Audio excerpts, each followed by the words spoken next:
Hey guys, Russ Tyndall here with Blue Line Wood Flags, Blue Line CNC. Welcome to another video on the channel. Today we're talking about lasers and how I integrate them into my workshop and my workflow. I produce wood products, and on the back I put my company logo, and I use a laser to put that company logo on my products. So my question to you is, do you produce products and do you sell them? And if so, are you branding your products in any way? I think you should be, because there are clients out there that may want to do a repeat purchase. And if they can't remember where they purchased their products, it sure is a nice handy little tool where they can take that product, flip it over, and see your logo on the back and where you produced it or where they got it from. I use the Xtool S1. It's a 40-watt diode laser. And in this video, we're going to jump in and we're going to examine it a little bit further and how I integrate it into my workflow. So with that said, let's go take a look.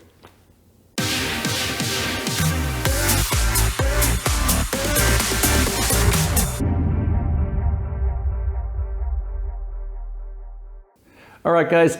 As I said a moment ago in the intro, this is a 40-watt Xtool. It comes in different flavors. You can get it in the 20-watt version, the 10-watt version. I think there's an IR version for engraving metals. It has a whole host of accessories you can purchase. I'll list some of that stuff in the links below under the description. But I've got it equipped with what's called a riser base, which basically allows you to slip oversized materials through so you can engrave it and you're not restricted to the footprint of the laser itself, the interior dimensions. I've also got an air assist, which is great for cutting materials. It also keeps the area clean when that laser is doing its thing. And I've also got a rotary attachment, which I'm not using at the moment, but that's used for cylindrical type objects. So let's dive in, and I'm going to show you how I use this machine to put my company logo on the back of my projects and the items that I sell. And if you are selling items, this is something you should be doing. You should be putting your logo on the back of your products, because there are times, believe me, when your clients may want to repurchase that, or somebody asks them, hey, where did you get that? I want to get one too. And it's a nice handy little thing for them to just pull that product off the wall or wherever they have it and just flip it over and see, oh yeah, I got it from this company. Here's where you can get it. And you're going to get repeat business that way. So with that, let's jump in and let me show you my workflow and how I integrate that. I use Xtool's own proprietary software. It's called XCS, Xtool XCS. That's it's Xtool Creative Space is what that stands for. This will also work with Lightburn if that's your software that you like to use. So don't feel inhibited that it won't work. If you're a Lightburn user, it will. Let's go jump in. All right, guys, what I've got going here is I've got my project that I want to engrave, and I am laying out a vertical line on the back side of it where I'm going to do my engraving, where I'm going to place my logo, my company logo. So I'm just using a framing square here, and I'm aligning it and getting a nice vertical line on the back that I can use a template with.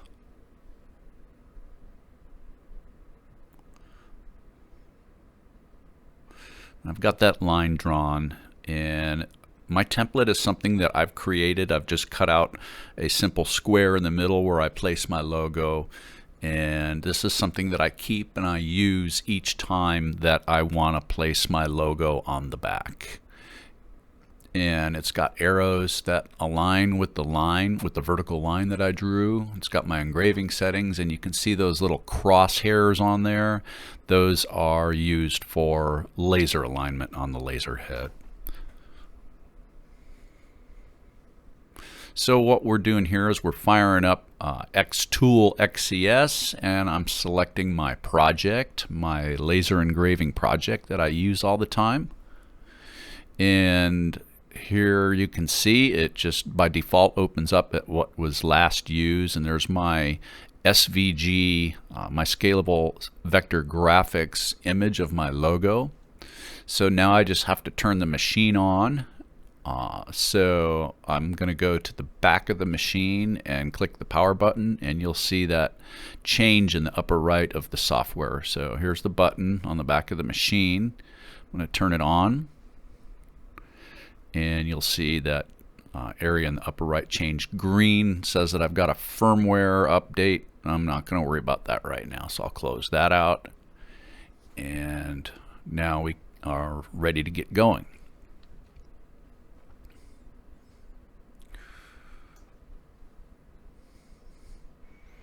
So I'm just going to slide my material. I'm going to open up that bottom tray, and I'm going to slide my material in the Xtool S1. I'm going to position it roughly where I want it. I'm going to take my template and I'm going to lay it down, and I'm going to line those arrows on the template that you saw with that vertical line that I drew. So it's perfectly in line with, so they're perfectly in line with each other. And I like to align the top of that template with the top of the wood stock as well. So now I'm taking the crosshairs of the laser. Those crosshairs are not where it engraves. Those are alignment, for alignment purposes only. So I'm going to align it with one of the crosshairs, and then I'm going to bring it to the other one, and I'm just going to nudge my workpiece until they both align perfectly. And I'll do this a couple times until I get it exactly where I want it. Now I'm going to take my laser head and I'm just going to move it over in the center area of where I'm going to be doing my actual engraving. And I need to get the height adjustment, the height between the laser and the workpiece itself. So I'm going to come over and I'm going to hit my height adjustment in my software, and you'll see the laser head drop down and do its measurement. That's what's nice about the S1, is it doesn't auto measure on the Z height. So it'll reset and go back to where it needs to go, and it's ready to do its marking. So I'm going to start the marking procedure, and I'm going to select the rectangle because we're dealing with a square here. You can use this for any rectangular type area that you want to mark. And now it's just a matter of selecting 2 points on the rectangle or square, and as long as they're opposing points, it will work just fine. So I'm going to go ahead and select my first point. I'm going to hit the button on the machine, front of the machine, and it's ready to accept the second point. So I'll move the laser head over to the second point, the opposing point. We'll slide it over and position it just right where we want it.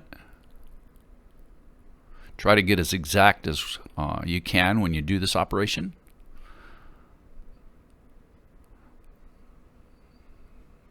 And I'm going to hit the button on the front of the machine a second time, and now it has the exact area that it needs to do the engraving. So I'll hit OK or Done. And then that brings us back to our working area of the software. So I'm going to highlight my logo. I'm just going to click on it. I'm going to drag it into that square that we just created.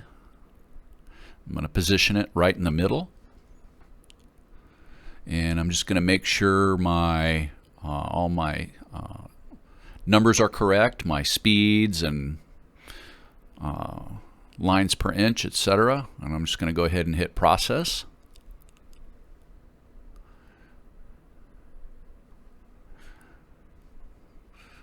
And once I hit process, it'll give me a preview. It'll generate a preview of what the image is going to look like. And that exactly is what it will produce on the wood surface with my engraving settings that I've specified. So I'm just going to go ahead and hit OK. It's going to give me this screen that says it's ready to process, and it's going to tell me just to go ahead and hit the button on the front of the screen or on the front of the machine. And when I do, it'll start processing it. You'll see the laser head start to move to its start position and start to process the project. Now, I'm not going to make you guys sit through the entire engraving process. It takes about 10 minutes and you'll just be watching this laser head go back and forth. So I'm going to go ahead and speed it up and actually cut some of it out. So if you guys are getting value from this content, please hit the like button to this video and subscribe to the channel if you're not already a subscriber. I would greatly appreciate it. And don't forget to hit the bell icon to be notified when I post new content. It's always great when I get new subscribers and get the feedback on the channel for the content that I'm putting out there. So I'm going to go ahead and lift the Lexan up at this time. And by the way, that Lexan is tinted at the perfect wavelength, so you don't have to wear safety glasses that you would typically wear in with an open laser, which is a nice feature with the S1. So all I did was pull the template here, and I'm just going to pull the workpiece out of the machine, and this is the final product, guys. So thanks for tuning in. Again, I really appreciate it. Y'all have a good one.